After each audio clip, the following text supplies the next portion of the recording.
right, we're here right now with J. Ryan Stradal. Your book is Kitchens of the Great Midwest. It's great to have you. First of all, welcome to Book Now on PBS.org. Thank you. Yeah.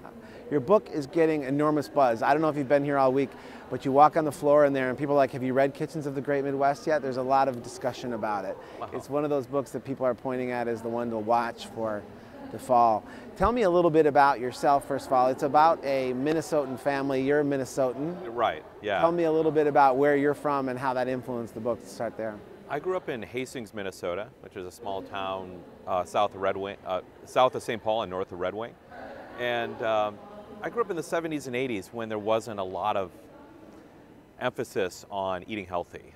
I think I grew up in a family and at a time where eating for convenience and speed were the premiums. And now my father's got a generous garden. He's one of the healthiest eaters I know.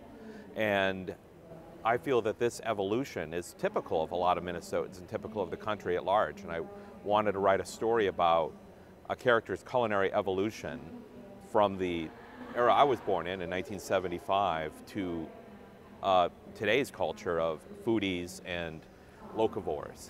Yeah.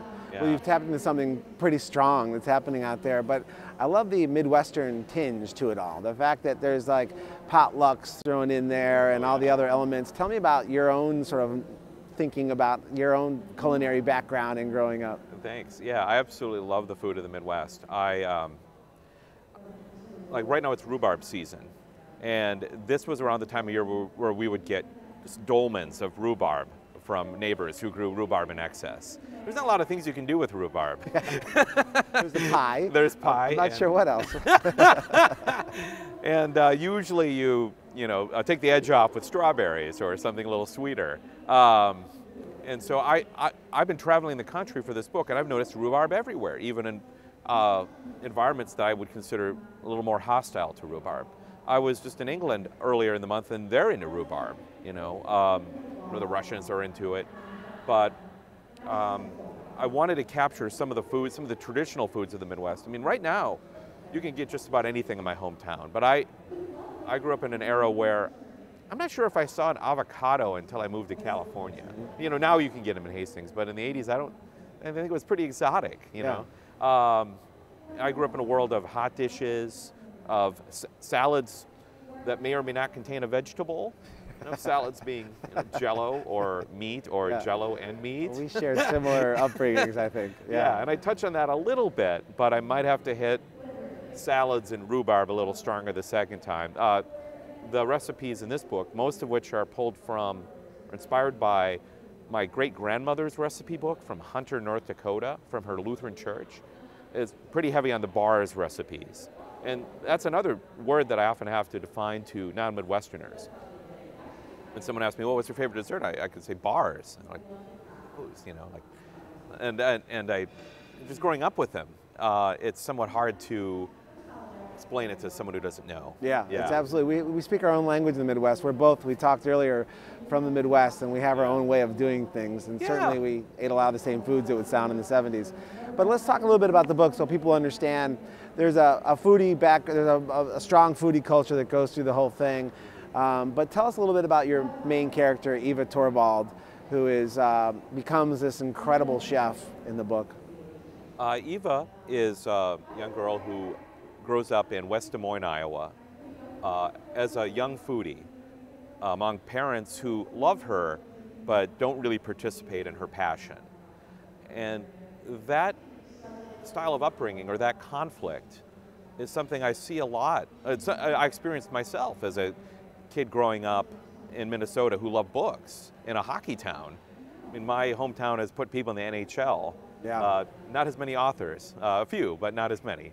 But I felt like a bit of an outsider in a town where kids were learning to skate at age 3. And I wanted to put Eva in a similar situation where her impulses as a young chef, as a gardener, she's growing hot peppers hydroponically in her closet at age 11 for recipes that she wants to make. I felt like, oh, this is analogous to a lot of conflicts that really passionate, intelligent, or motivated kids feel sometimes when they're not in the majority in their environment. And yeah, I thought it was also really fun to write scenes like a birthday party and 4th grade, where instead of bringing birthday cake, she brings vegan blueberry sorbet. Yeah. You know, that's just what she wants. Yeah.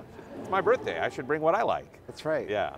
But you put actual recipes in here. You mentioned them earlier. I want people to know it's not necessarily a cookbook, but there are recipes in the book. Yeah. That yeah, come from real your own recipes. family. Yeah. Yeah, I've read a few early reviews that doubt whether the recipes are real or not. Yeah. They're real. They've been passed down for generations. They're the same high-calorie comfort food that kept people warm in the winter and bulked people up to go, work on farmland in North Dakota and Minnesota. Yeah, the story is one where I think, and the cover is beautiful. I mean, for anybody, thanks. and it's probably been on screen a couple times, but a real winner of a cover. Yeah, Talk about I'm very your name, lucky. Jay Ryan. When we were first talking, I was like, does he go by Ryan or does he go by Jay? But it's Jay Ryan. No? Yeah, but I prefer Jay Ryan just because it separates me from the Jays and the Ryans of the world. There are a few other Jay Ryans out there, 2 of whom happen to also be Midwestern. But I was named Jay Ryan because my parents intended to name me Joseph after a great uncle of mine who had died right before I was born. Czech uncle, affectionately referred to as Stray Chick Joe, Czech for Uncle Joe. But my Czech grandmother objected. Don't remember exactly why. I think it was superstitious reasons, or just felt like it's a little heavy to name a child after someone who just died. But my mom took the cue from F. Scott Fitzgerald, she said, and said, how about we just name him Jay Ryan? The J will imply Joseph, but it doesn't legally stand for it. On my birth certificate, it says J. Ryan. Really? So it's their way of kind of getting that name in there without, getting that homage to my great uncle, right, without angering grandma. Yeah, totally understand. So you're just starting now, this writer journey. You've done a lot of other things, and now you've got this book that's out in the world. Your life just changed suddenly. What's that been like, that transition? Well, it's weird.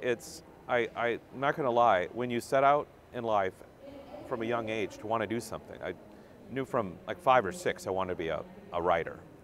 There were a lot of books in my house. My mom taught me to read at a very young age. And when I was about 5, on my favorite books, I would write on the inside, written by Ryan Stradal. Like I would on the author write like in crayon, just on like cars and trucks and things Practice that go. Like I wrote this, yeah. Not just property of Jay Ryan, but written by Jay Ryan.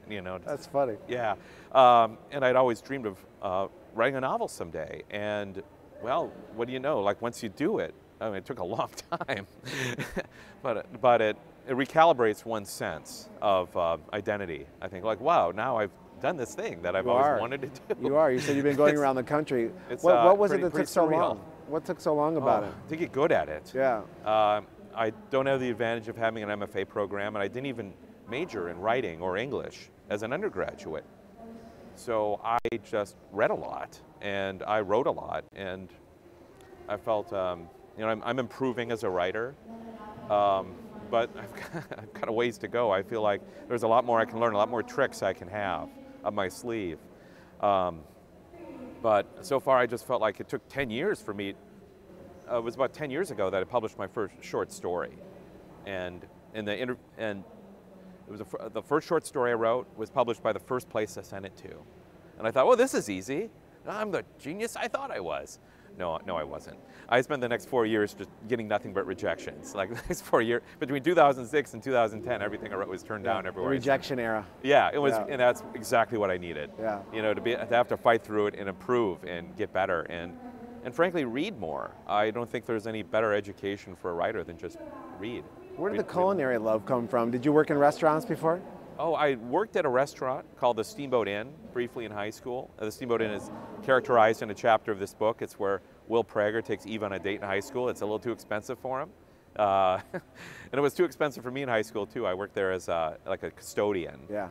And that's the one restaurant I've worked in so far. Mostly I'm into food as an enthusiastic end user. Yeah. I make breakfast sometimes at home, but I'm not a 3-course meal dinner kind of chef. No, not at all. Not so with the Midwest, oftentimes it takes a while for things to kind of make their way in.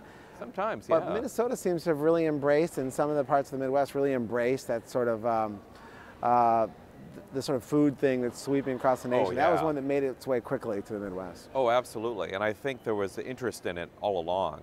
I've always felt that the Twin Cities had at least 1 or 2 of everything growing up, even before the fascination with world cuisine and the current trends in eating healthy or eating more mindfully, I felt that there were options in the Twin Cities. There were vegetarian restaurants, all kinds of ethnic restaurants, and I went to all of them, as many as I could, in high school. As soon as I could drive, I was going to, the Barbary Fig in St. Paul. I was going to Sawat Di Thai, Fujiya, just hitting all of the... Were there others like you in high school, or were you just like on a track? There was at least one other, my high school girlfriend. Yeah. Yeah, who is also an enthusiastic... That's not really normal. I mean, most kids in high school are still breaking out of the McDonald's days. I mean, they're like, to step forward into a real cuisine world. I was spending my disposable income on ethnic food. Yeah. That's excellent, yeah. I'm sure there's a lot of students, a lot of high school students like that now, and there probably are even hundreds, if not thousands, of teen food bloggers. Yeah. But at the time, the internet didn't exist. We had no way of knowing if there were other kids like us. We just knew that's what we wanted to do on a Friday and Saturday night was, have some injera at an Ethiopian restaurant. Yeah. That sounds like a perfect night, actually. Well, thank you so much, J. Ryan Stradal, for being here at Kitchens of the Great Midwest. A beautiful book, wonderful debut. Excited to see that you broke through and that you stuck with it. Thanks. We're glad to have you here and to be able to read your book. Thanks for joining us today. You're welcome. Yeah, Thank you. It's great to have